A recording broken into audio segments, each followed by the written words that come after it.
What's up guys, hope you're having a good day. In this video we're going to be breaking down all of the main card fights taking place this weekend at UFC Fight Night Sandhagen versus Font. We're going to be taking a deep dive into each of these matchups from a betting perspective, and I hope you're going to be able to use the information in this video to make better betting decisions and maybe even earn some extra cash. And if this video gets 100 likes, I will also drop a breakdown video for the fight between Nate Diaz and Jake Paul by the end of this week. So hit the like button right now. If we get 100 likes, we'll get that breakdown video out straight away. And also, this weekend's card, UFC Fight Night Sandhagen versus Font, looks absolutely amazing for live betting. We actually make money on 75% of UFC Fight Night cards. That's right, we make a profit on 75% of UFC Fight Night cards. So if you'd like a 1 month free trial to my live betting service, all you need to do is email me. You'll find my email address in the description below, info@mmabettingtips.com, and we'll get you set up with a free month-long trial so you can experience everything we do to see if it's right for you. I'm sure you're going to like it a lot. And yeah, send me an email. We'll get you set up in time for this weekend, which is an absolutely brilliant event.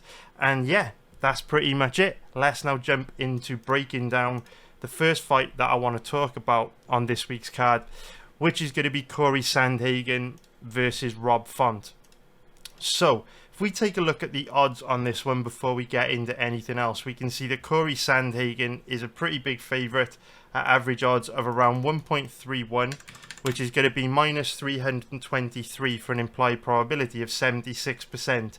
If we take a look at the odds on Rob Font, he's around an average of 3.50, which is going to be plus 250 for an implied probability of 29%. So Sandhagen is 31 years old, 5'11", with a 70-inch reach, and Rob Font, 36 years old, 5'8", with a 71.5-inch reach. So we know both these guys are very long, very tall. They both use their length and their range very well. So even though Sandhagen is a little bit taller than Font, Font has a slightly longer reach.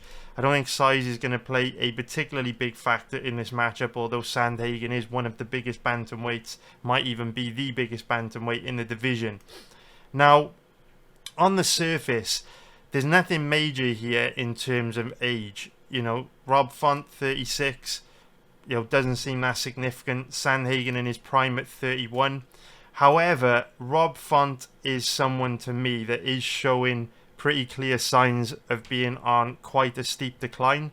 So, fighters decline, farther time catches up with them at different stages in their career. And to be fair, even though 36 isn't like super old, it is pretty old for a bantamweight. We know that the lighter weight classes are all about speed, reflexes and athleticism.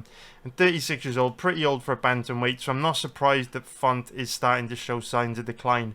Some of the things that I'm noticing in him, which are quite undeniable. The first of all is that his chin does appear to be going. So throughout the majority of his UFC run, his chin was very good.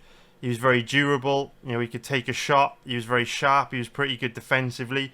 Whereas in the last couple of years, we've seen him get rocked, wobbled, dropped multiple times and pretty easily as well. Now, Sandhagen, for the most part, is a volume striker. He's not the kind of guy that has that kind of crazy one-shot knockout power. But Sandhagen is very technical and he's very accurate. And of course, we've seen him catch guys like Marlon Moraes with kill shots, flying knee on Frankie. He's inflicted significant damage with a counter elbow against Yadong Song, inflicted a lot of damage on TJ Dillashaw as well. So Sandhagen is a bit of a nightmare for someone like Rob Font, who at this stage in his career definitely can't take a shot like he used to. And another sign to me that Rob Font is declining is that his reflexes do look a little bit off.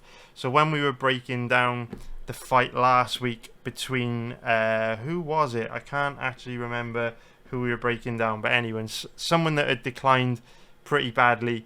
And we were saying that one telltale sign that they're on a steep decline is when they start to react to shots after they've landed. So say a shot lands, then they'll try and move out the way of it. You can see their pace is just that little bit off. There's usually a telltale sign that a fighter's on a pretty steep decline, and Font is doing that in his last few fights. So Corey Sandhagen young, hungry, experienced. He's making improvements from fight to fight. He's got the X factors on his side in this one. And also, when you look at how these two match up from a technical point of view, he's got those advantages as well, in my opinion. Now, the ground game of both guys has always been their biggest weakness. But with both primarily being strikers, in a matchup like this, you wouldn't expect to see tons of grappling. However, we have obviously seen Sandhagen use a bit of grappling in his last two fights against Marlon Vera and Yadong Song to kind of put his stamp on rounds, mix things up a little bit, make him a little bit more difficult to read with how he's able to mix up his combinations, and also, his ground game and his grappling. So with a matchup like this, out of the two, Sandhagen is definitely the better grappler. So that's kind of another advantage that he's got coming into this matchup. Now, in terms of striking, both guys are very good strikers. I would say Sandhagen throws a much more diverse range of attacks, whereas Rob Font is much more of a boxer. But make no mistake, very, very good strikers, very high-level strikers. I just feel with Sandhagen being better defensively, throwing a more diverse range of strikes, being younger, the more technical out of the two as well, to be fair, with Font's reflexes being a little bit off at this stage in his career, and Sandhagen definitely more durable than Font as well. We've seen him in absolute wars against, Yadong Song, Peter Yan, TJ Dillashaw. Hung in there, didn't take too much damage in any of the fights apart from obviously the Peter Yan fight. So yeah, I just think this is one of those matchups where Sandhagen has got the edge pretty much everywhere. And, unless something crazy happens, it's very, very unlikely Font wins this. Sandhagen's younger, he's the better grappler, he's more durable, he's better defensively, he's more dangerous offensively. He's the whole package. So I know Sandhagen's a big favourite in this fight, but I will be parlaying him with someone else on this card. And I'd be very surprised if he were to lose. Very, very surprised if he were to lose this. If he loses this, it's because something crazy's happened, like a disqualification, or he gets caught with something insane, or we see a bad decision, something along those lines. But skill for skill, it's a great stylistic matchup for Mr. Sandhagen. I'd expect him to win this a very high percentage of the time. So in terms of the over-under on this fight, if we take a look at it, we can see that it's in the even money odds range. I do kind of get that. Both guys are tough. Both guys are durable. Personally, I'm not going to be betting the over-under on this fight, but if I were to bet the over-under, I would take the under, purely because I think Sandhagen's at that stage in his career where he is fighting in quite a mean, nasty way. He's trying to send a message. He is trying to make a statement in every fight. He is aggressive. He is dangerous. And with Font not being able to take a shot like he used to, not being the most durable guy in the division anymore, with how frequently he gets rocked and wobbled, with how aggressive, how dangerous, how dynamic Sandhagen can be when he's coming forward and attacking you. I would rather bet on this fight not to go to a decision. It's not something I'm going to be betting, but I would lean towards that if you really want to bet the over-under on this fight. Now, in terms of the prop bets on this one, in terms of the prop bets, the odds on Sandhagen to win by knockout or TKO are quite short. So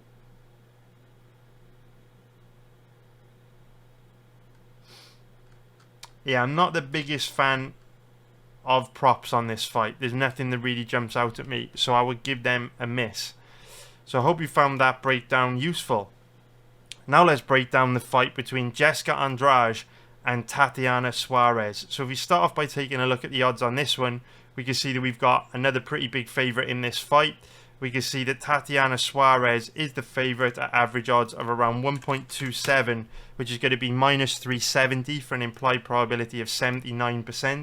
If we take a look at the odds on on Andrade, she is around an average of 4.0, which is going to be plus 300 for an implied probability of 25%. So Andrade is 31 years old, 5'1" with a 62-inch reach. And Tatiana Suarez, 32 years old, 5'5" with a 66-inch reach. So both girls roughly the same age, but obviously a big difference in body type. We know Jessica Andrade has got that small, compact, muscular frame. Tatiana Suarez, long, lean, tall. Uses her length very, very well. And this fight is going to be in the strawweight division. Just wanted to clarify that because obviously, we've seen both girls in different divisions in their time, or in their careers, I should say, where both girls have bounced between strawweight and flyweight in the past. So this matchup is an interesting one because both girls are pretty well positioned to exploit the other's weakness. In the case of Jessica Andrade, we know that her ground game isn't particularly good, which is a bit of a problem in this fight because Suarez is obviously a very, very good grappler. But at the same time, we also know Suarez does have a tendency to burn herself out and slow down pretty quickly. If you make Suarez work really hard on the ground, make her work hard for takedowns, she does tend to look pretty gassed in the second half of the fight. If you go back and watch her fight against Nina Nunes, you'll see exactly what I'm talking about. This is interesting because we know Jessica Andrade, for all of her weaknesses, has a very good gas tank. She can fight at a high pace. So if she can stay in the fight, stay alive, take Suarez into deep waters, this one could get pretty interesting in the same way that Suarez was struggling in the third round against Nina Nunes. And obviously, Andrade is a lot more dangerous than Nunes. If Suarez starts to slow in the second half of this fight, she could have been in a lot more trouble than when she slowed against Nunes. However, when you look at Andrade's performance against Erin Blanchfield, how easy she was to take down, how low level she was on the ground, we saw the same thing in her fight against Valentina Shevchenko, then, it is very, very difficult to see a situation in which she's not going to be in a hell of a lot of trouble, in this fight against Suarez, because Suarez will get her down and will cause her big problems on the ground. And really, Andrade has got to hope that Suarez burns herself out and gasses, which may or may not happen. Suarez may show up with better cardio than usual. She may get a finish before, she starts to slow. But with the size difference in this as well, I know Andrade is an absolute tank.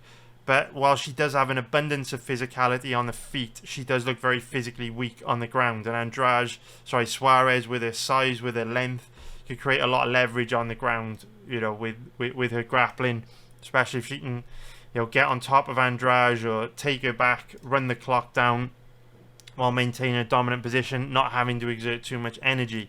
So this is one of those fights where obviously if it stays standing, Andrade is going to have a big advantage. Even with the size difference, Suarez is very uncomfortable on the feet. Her striking's at a pretty low level.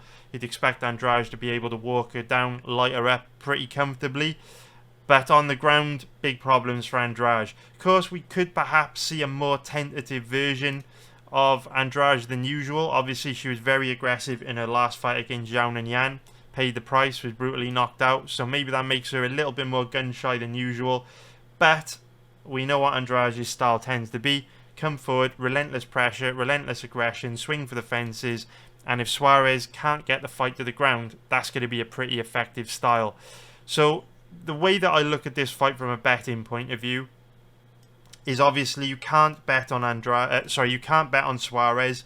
She's too big of a favourite. There's just not a particularly good risk to reward ratio there.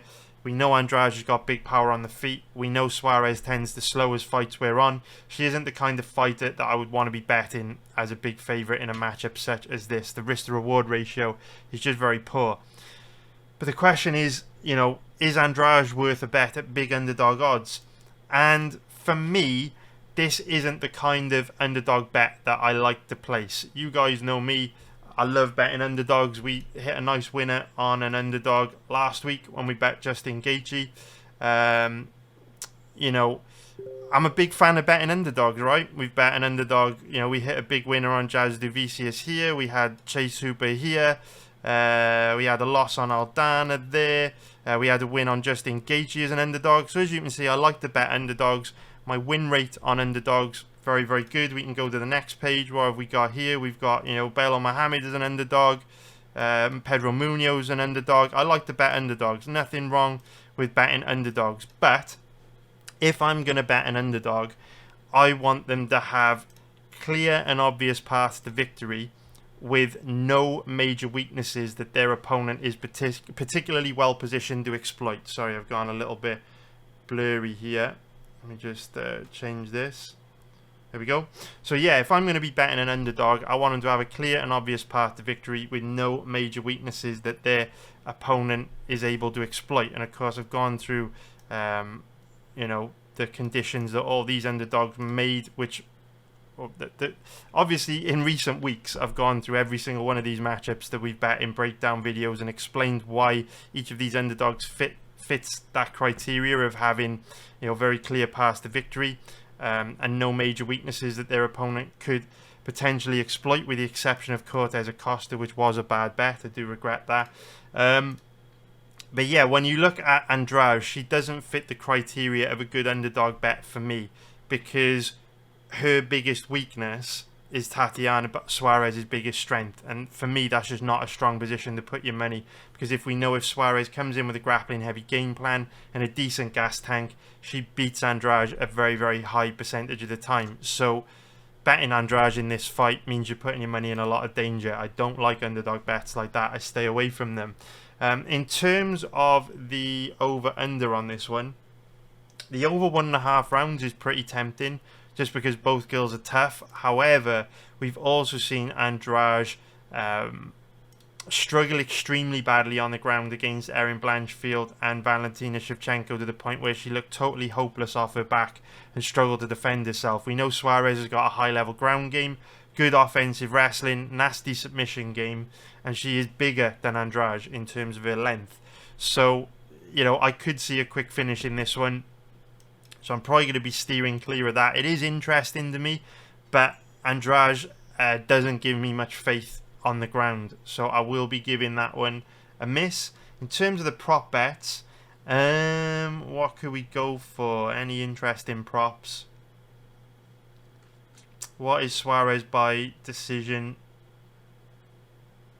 Suarez by submission. Terrible odds. Yeah, I don't like the props on this one. Suarez by submission, if we could have got it, decent odds would have been interesting to me. But outside of that, not that interesting. Yeah, I was just looking at how often she finishes fights with ground and pound. Doesn't look too often. Maybe once there. Well, once there definitely, sorry. But maybe once there. Haven't watched this fight, so I couldn't tell you. Because the other thing that you could potentially do would be to go for Suarez to win by knockout or TKO at better odds, on the basis that she might trap Andrade in a bad position on the ground and get a stoppage through ground and pound, which is essentially what Valentina Shevchenko was able to do. But for me, again, the odds aren't good enough on that, because obviously a stoppage by ground and pound would come under knockout or TKO. So yeah, I would give that a miss. And yeah, not the best fight for betting. So let's move on to the next fight. So now let's break down the matchup between, I'm going blurry again. This is very, very annoying. Autofocus is shocking. It's quite a good camera as well. Very annoying. All right, okay. Let's have a little drink. Don't forget, hit the like button. If we get 100 likes on this video, I'll drop a breakdown for Jake Paul and Mr. Nate Diaz. Now let's break down the fight between Dustin Jacoby and Kennedy Nzechukwu. So if we start off by taking a look at the odds on this one, we can see that Kennedy Nzechukwu is the favourite at average odds of around 1.65, which is going to be minus 154 for an implied probability of 61%. If we take a look at the odds on Jacoby, he's going to be around an average of, say, 2.25, which is going to be plus 125 for an implied probability of 44%. So Jacoby is 35 years old, 6'3", with a 76-inch reach, and Nzechukwu is 31 years old, 6'5", with an 83-inch reach. So we can see that there's no major difference in age, really. Jacoby, 35 years old, isn't that old for a light heavyweight. Not a massive difference in height, but we can obviously see there's a huge 7-inch reach advantage in Nzechukwu's favour, and he knows how to use it. And statistically, having a 7-inch reach advantage gives Nzechukwu around a 67% chance of winning, which is pretty interesting, because if we look at his odds, you know, even if you were to just blind bet that statistic over the long term, blind betting every fighter that had a 7-inch reach advantage, you know, in this odds range, you know, statistically, the statistics suggest you would make a long-term profit. But very dangerous to blind bet statistics. Obviously, the statistics become even more powerful when you have things in the fight research to back up you know, the fighter that has the statistical advantage, in this case reach,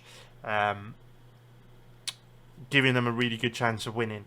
And I do think Nzechukwu's got a good chance of winning this fight. He is a very tempting bet. I haven't bet him yet. I'm still considering it. I may still bet him.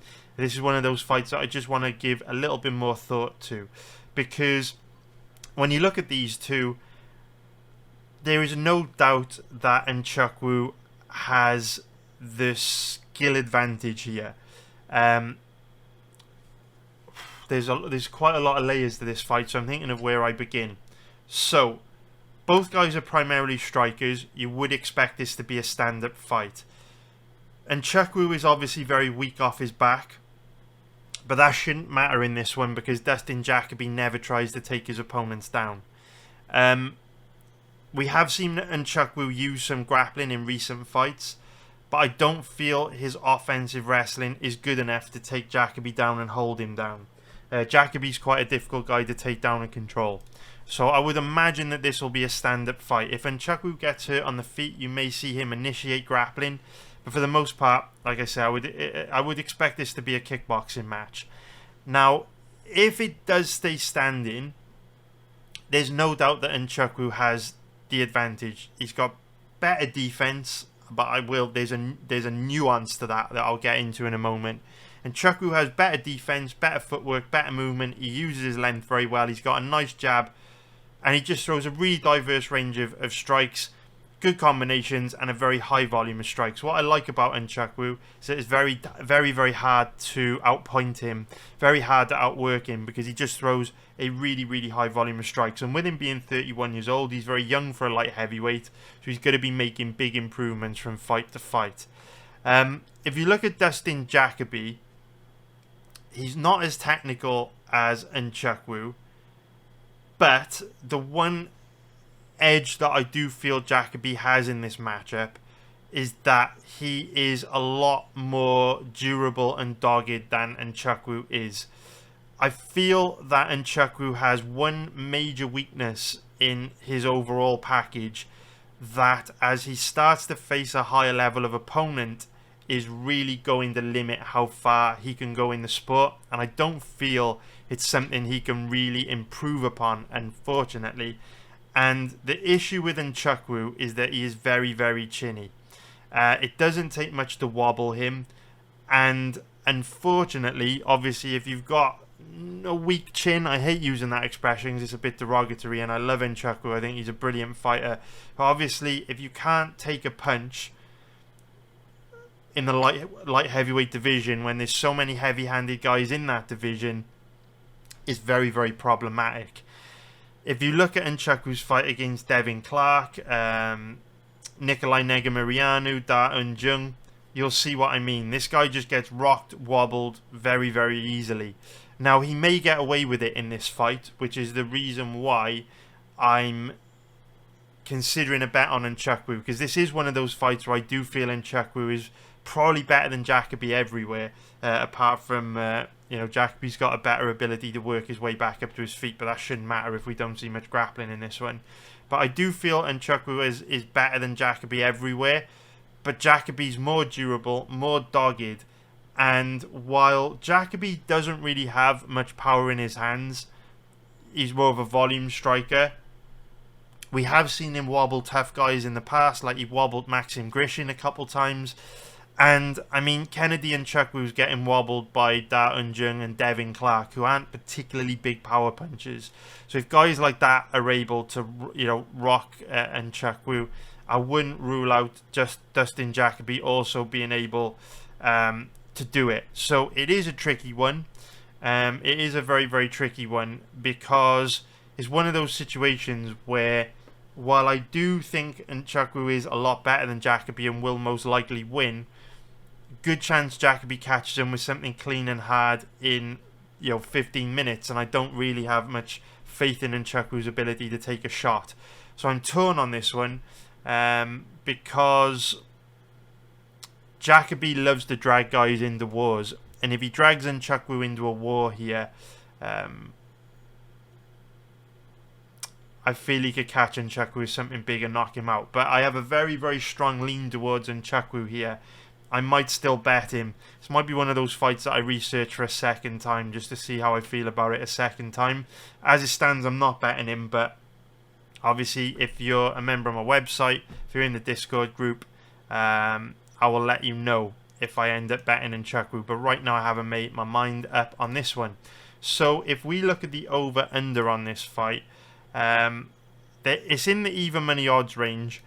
I am tempted to bet the over. I don't think I will, but I do think it's pretty likely this fight goes to a decision. Nzechukwu is chinny, but Jacoby doesn't have the most power in his hands. Outside of that, both guys are pretty tough, pretty durable. I'd be surprised if Nzechukwu's not durable, but he is tough. I'd be surprised if Nzechukwu was able to finish Jacoby. Jacoby's an absolute dog, granite chin, extremely difficult to finish. If we look at his record, never been finished in the UFC. Very, very difficult to get out of there.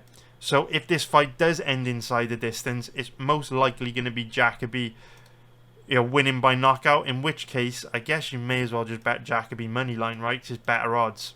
But I don't like to play that game, to be honest with you. I don't like to get too cute. It's hard enough to make money betting on sports as it is without trying to get cute with all these really creative ways to extract maximum value on fights in a sport as chaotic and random and unpredictable at times as MMA is.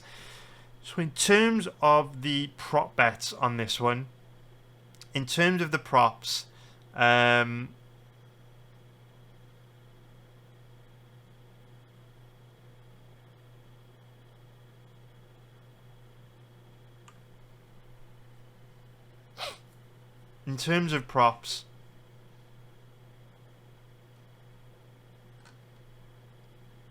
the odds on Jacoby to win by knockout or TKO aren't great.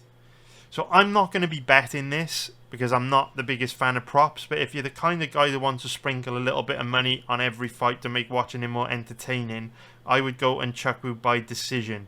I don't love the odds, but I do think that is the prop that is most likely to hit on this fight.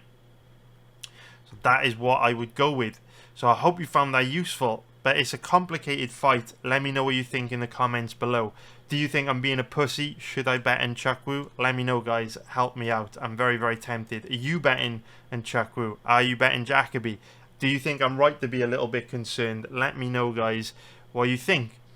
Now let's break down the next fight between Gavin Tucker and Diego Lopes. So if we start off by taking a look at the odds on this one, we can see that Diego Lopes is the favourite at average odds of around 1.59, which is going to be minus 169 for an implied probability of 63%. If we take a look at the odds on Gavin Tucker, he is around an average of 2.40, which is going to be plus 140 for an implied probability of 42%. So Diego Lopes is 28 years old, 5'11", with a 72-inch reach, and Gavin Tucker is 37 years old, 5'6", with a 66-inch reach. So this is a really, really, really interesting matchup, because when you research this one and you just look at the footage, quite quickly you're probably going to come to the same conclusion as me, in that Gavin Tucker is significantly better than Diego Lopes in every single aspect of MMA. I'd even go as far as saying, from watching their past fights, I don't think there's a single thing that Diego Lopes does better than Gavin Tucker, which is super interesting, because when you look at the odds certainly don't reflect that. If Tucker is better than Diego Lopes in every single aspect of MMA, you would assume Gavin Tucker to be the favourite here. But as we talk about every week, if making money betting on MMA was as simple as just identifying who the more skilled fighter is or was, then we would all be millionaires, because I could train anyone in how to identify who the more technically skilled fighter is. But as we know, so much more goes into the outcome of MMA fights. Toughness, durability, heart, reach, size, age, will to win. GSP famously said that fighting is 90% mental. And so we know that you could be the most skilled guy in the world, but if you don't have the correct mentality to reach the highest level of the sport, you're not going to achieve anywhere near as much as someone less skilled that does have the correct mentality. So this is one of those fights where, even though Tucker is better than Lopes in every single aspect of MMA, I literally can't think of anything that Lopes does better. This is a super interesting fight, because Gavin Tucker has pretty much every single X factor going against him that could possibly exist. Let me explain what I mean. Let's start off with his age. So, he's 37 years old, and this fight is going to be in the featherweight division. Now, we've already said with Rob Font, in the main event, 36, 37 years old, very old for the lighter weight classes. So 37 years old for a featherweight is probably the equivalent of a guy in his early 40s at middleweight or light heavyweight. Fighters in the lighter weight classes decline earlier in their career. So Gavin Tucker at 37 years old, very, very old. Lopes at 28 years old is 9 years younger than Gavin Tucker. And so statistically, the younger fighter wins around 70% of the time when there's a 9-year age gap in a fight. So even though Tucker is significantly better than Lopes everywhere from a technical point of view, if you bet Tucker this weekend, you're fighting an extremely strong trend, which says guys like Lopes in fights such as this, if you just blind bet that age statistic, you're going to win 70% of the time. So that's a very, very difficult trend to fight, and a dangerous trend to try and fight. Perhaps a smarter thing to do is just get out the way of a trend like that and not try to fight it. On top of that, we could also see that Lopes has got a big size and reach advantage. He's going to be a lot taller than Gavin Tucker. He's also going to have a 6-inch reach advantage, which statistically gives him around about a 67% chance of winning, something like that. So now there's two strong trends in Diego Lopes' favour. He's got the age statistic, he's got the reach statistic. We're not even counting the size statistic between these two, with Lopes, being the younger, hungrier, motivated guy with a big size and reach advantage. But there are also more X factors going against Tucker if we take a look at his record. So we can see that this is his first fight back in over 2 years. So, that's a big concern in itself. Father time hits you extremely hard, in your mid-30s, especially when you're in the lower weight classes. There will always be exceptions to this rule. Every time I say something like that, there will always be someone that slides into the comments saying, oh, but what about Jan Blachowicz? What about Daniel Cormier? Yes, there will always be exceptions to the rule. No trend, no rule is ever absolute. But generally speaking, the majority of guys, particularly in the lighter weight classes, start to decline pretty quickly when they hit their mid-30s, which is why there aren't many guys in their late 30s competing at the highest level of the sport in the bantamweight, featherweight, lightweight division. So the fact that, Tucker's been out for 2 years is pretty huge, because he is at that stage in his career where you would expect him to be declining significantly from fight to fight. So, we can look at his performances from back in 2020 against Billy Quarantillo and Justin James, and we can look at his strengths and weaknesses. We can look at his striking, his grappling, his cardio, his durability, all that stuff, and say, you know what? He is better than Diego Lopes everywhere, but that's based on fights that took place, almost 3 years ago. In some case, 3 years ago, right? With the Justin James and the Sung Woo Choi fights. Even longer with the case of Sung Woo Choi. But the point being, we have no idea what Tucker's level of ability is at this stage of his career at 37 years old after a 2-year layoff. He's got ring rust to deal with. He's got father time to deal with. So just because Tucker's significantly better than Lopes everywhere based on his fights from back in 2020 doesn't mean he'll be significantly better than Lopes everywhere based on what he's capable of doing in 2023. The final major X factor going against Gavin Tucker in this one is that he was brutally knocked out in his last fight, and we know, bad knockouts can take years off a fighter's career, can affect their confidence, their mental health, their durability, their ability to take a shot. Their chin may go if they suffer a bad knockout in the late stage of their career. And so, yeah, man, this is one of those situations where I understand why people will be betting Tucker this weekend, because if you look at the footage, it's a very good stylistic matchup for him. On the feet, he's a lot more technical than Diego Lopes. He throws a more diverse range of strikes. His footwork, his movement is better. Lopes is a little bit sloppy on the feet, not that technical, not that good defensively. If Tucker shows up looking like he did in 2020, should be able to move around Lopes pretty well, pick him apart, chip away at him, outpoint him. Tucker's also a significantly better grappler than Lopes. Lopes isn't the best off his back. His takedown offense is pretty bad. When you look at it, it's a great stylistic matchup for Tucker.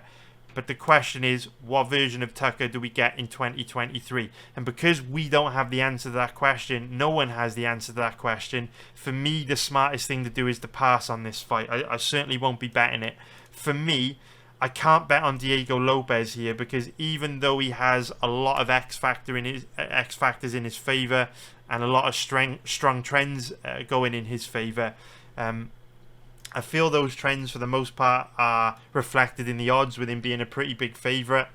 And with Tucker being significantly better than Lopes everywhere from a technical point of view last time we saw Tucker, for me, you're just not putting your money in a particularly strong position if you bet Diego Lopes this weekend. On the flip side, there are so many red flags with Tucker, so much going against him, that I don't feel confident on Saturday night he's going to look anything like he did back in 2020. So for that reason, I can't bet Tucker either. This fight is an easy pass for me. If we take a look at the over-under on this matchup, we can see that the over-under pretty much in the even money odds range. And, it's pretty much in the even money odds range. And I do think the under is pretty tempting on this, just because guys in Tucker's position usually aren't that durable. Coming back after a brutal knockout, 2-year layoff, 37 years old. We know Diego Lopes is very mean, nasty, aggressive. He doesn't have big power, to be honest, but he is aggressive. If he hurts Tucker on the feet, he's going to have that killer instinct to go in for the finish and get the job done. Lopes has also got really good cardio, so he could push a high pace, really take the fight to Tucker. We have seen Tucker slow in the past. His cardio's looked good in recent years, but obviously earlier in his career, his gas tank was a bit of an issue. That might come back to haunt him in this later stage in his career. So yeah, man, this is one of those fights where...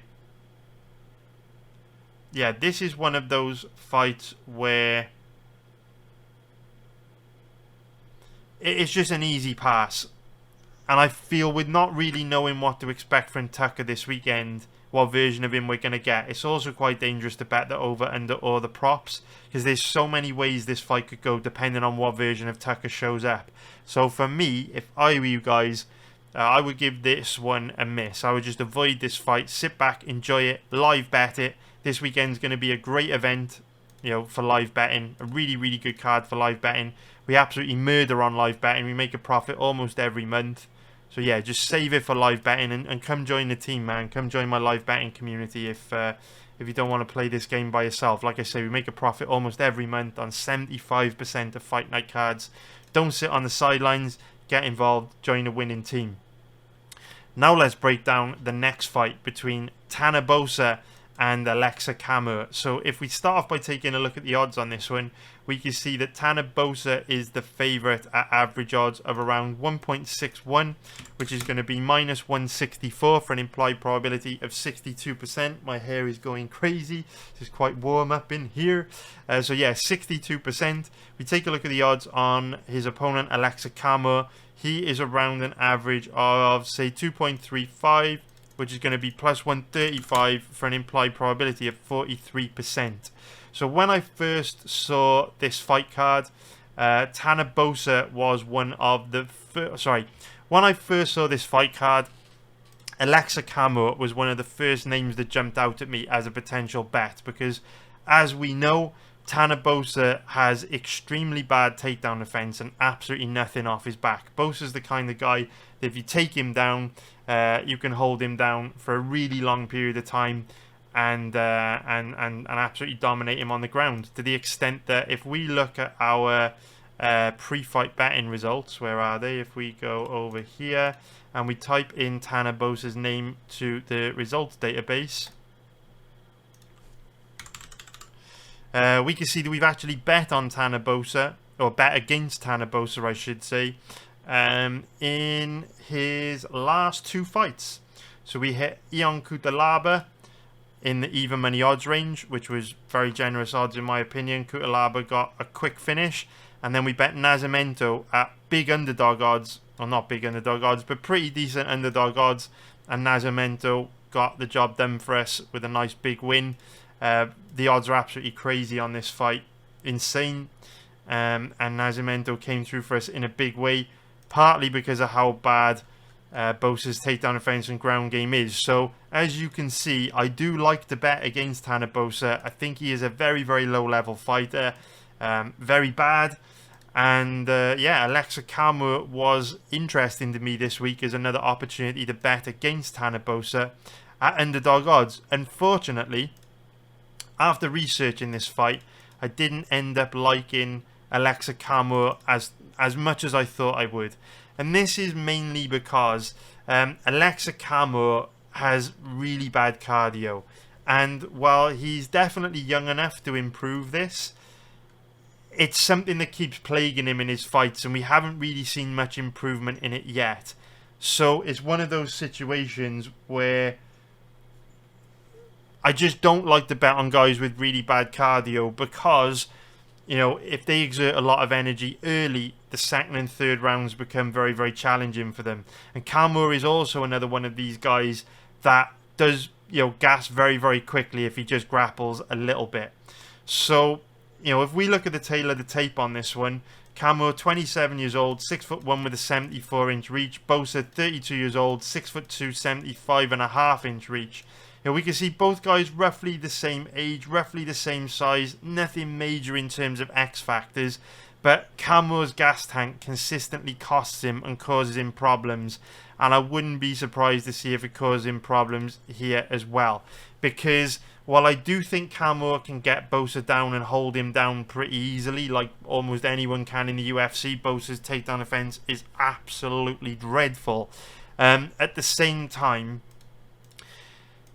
if Boser makes it through the first round, which he probably will because Camur isn't particularly dangerous, Camur then may be too tired in the second and third round to take Boser down. And if the fight stays standing, Boser has a big advantage because Camur gets very sloppy on the feet, his volume falls off a cliff, and he's very, very bad defensively when he gets tired. So this fight is going to completely come down to Camur's gas tank. If Camur has improved his cardio, then I think he gives Boser absolute hell. If he doesn't, Boser likely, you know, makes the fight go deep, you know, takes it into the second, into the third round, and at some point takes over when Camur is too tired to get the fight to the ground.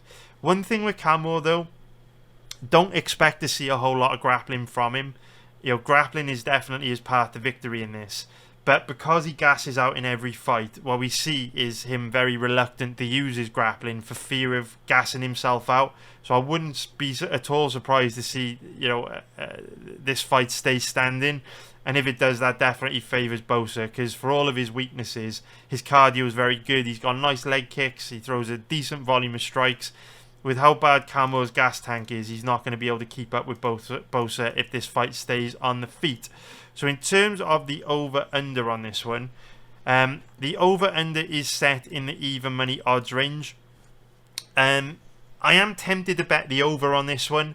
I do think the fight is more likely to go to a decision, only because neither guy is particularly dangerous. However, the biggest risk factor to this fight ending inside the distance would be if Camur were to become too tired to defend himself and Boser really picked the pace up and went for a finish, went for the kill late on, which could absolutely happen. So that is a pretty notable risk factor to the over on this one, but I definitely lean towards the over. I think it's more likely this fight will go to a decision. In terms of the prop bets on this one, even though Boser isn't particularly dangerous, it's always kind of worth going for something like Boser to win in round 3.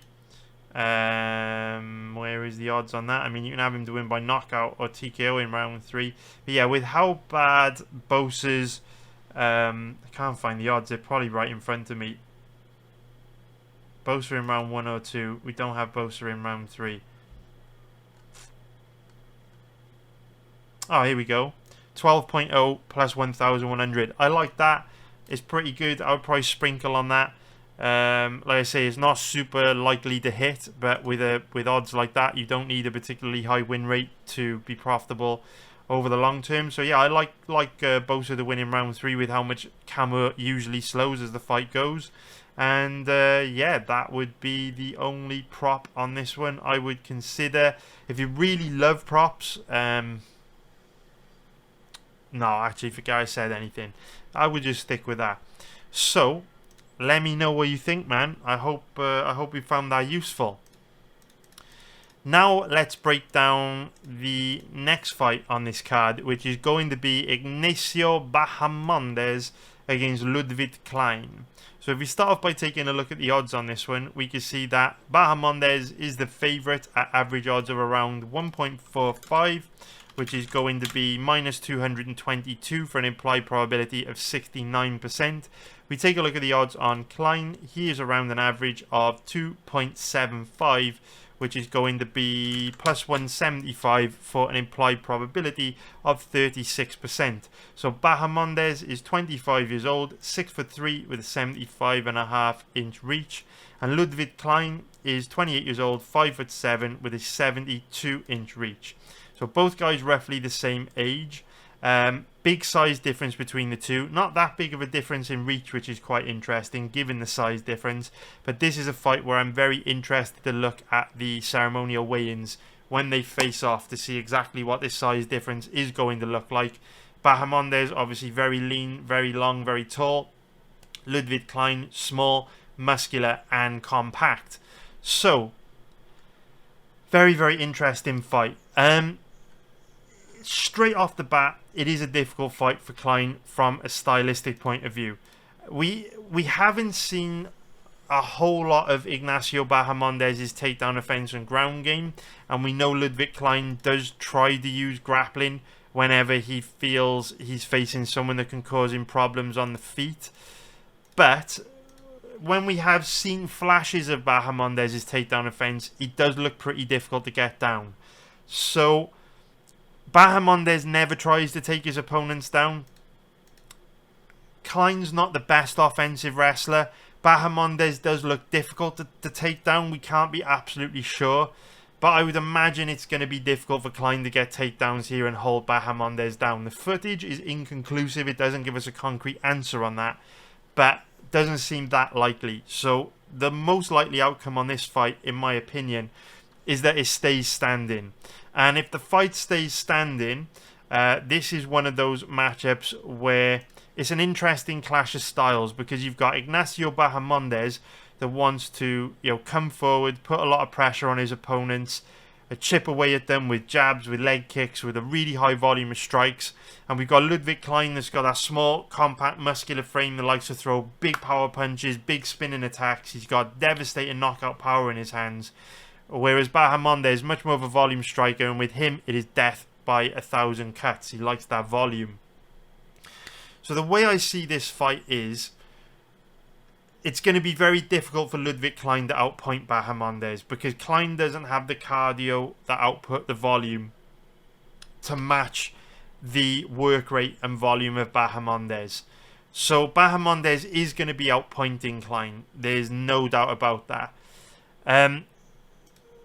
This is an interesting fight, though, because we have seen Bahamondes face someone in the past with a similar body type to Klein, who was nowhere near as dangerous as Klein.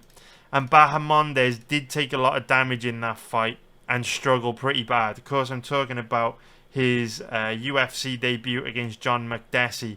Now, Makdessi has a similar sort of body type and frame to Klein, but he's not as athletic, he's not as explosive, he's not as powerful. Yet he was able to get inside on Bahamondes' length and reach and inflict a significant amount of damage and hurt Bahamondes very, very badly. So this is one of those matchups where I think both guys are pretty capable of causing the other big problems. I think Bahamondes is going to put major volume on Klein, outpointing by a wide margin. But I could also see Klein landing big, hard, damaging shots on Bahamondes that cause him a lot of problems. Of course, the problem with Bahamondes is that he's extremely tough, extremely durable, appears to have a good chin. And so even if Klein does land those big shots, he might not be able to get Bahamondes out of there. In which case Bahamondes would just go back to put in crazy volume on Klein. If you go back and look at Bahamondes' fight against John Makdessi, for the most part what happened is Bahamondes outstruck Makdessi, but Makdessi landed way harder, more impactful, more damaging shots, which is why the fight ended in a split decision, because it was really subjective which way you went with it. So it's an interesting fight, this. It is not a fight that I would bet personally. If you look at the odds on Bahamondes, for me, he's a pretty bad bet at these odds, simply because we've already seen him struggle against someone with a similar body type, similar style to Klein, but I feel Klein's better than Makdessi everywhere. So if Makdessi could cause Bahamondes problems, you bet your ass Klein can as well. Now, yes, Bahamondes is likely to have improved a lot since that fight, but Klein is a lot better than Makdessi, which, you know, may cancel out the fact that Bahamondes has actually declined. So for me, when you look at Bahamondes' odds, you know, 1.45, implied probability is 69%. I mean, to get any value on Bahamondes at all, you've got to cap him at better than 70%, which is a very difficult thing to do if you go back and watch his fight against John Makdessi. But when it comes to Ludwig Klein, I'm not interested in betting him either, because I absolutely know Bahamondes is going to outstrike him. He's going to put more volume on him, and we've seen Klein fade in the past, slow down as fights wear on, and we know he's just not going to be able to keep up with the pace that Bahamondes sets. So for that reason, it's also a tricky stylistic matchup for Klein, and I feel I'd be putting up, you know, my money in a lot of danger if I were to bet Klein at big underdog odds. So if we look at the over-under on this one, we know both guys are very tough, very durable. But again, we see the odds in the even money odds range on the over under. I kind of understand that, because, you know, on one side you could say, you know, both guys are very tough, both are very durable, neither is, you know, easy to get out of there, but at the same time both guys are very dangerous, because Klein absolutely has that legit one-shot knockout power, and Bahamondes has shown in the past, particularly the Makdessi fight, he's not the best defensively. So you could see Klein getting a knockout, but then on the other side of the coin, you could also see Bahamondes stopping Klein, because he may put such a big pace on Klein that Klein just fades hard, gasses out, and it gets to the point where Klein just hasn't got the energy to defend himself, and Bahamondes gets a TKO stoppage. So I could see ways that this fight goes the distance and ends inside the distance. I'm kind of torn on it, so I'm not going to be betting the over-under on this matchup. In terms of the props,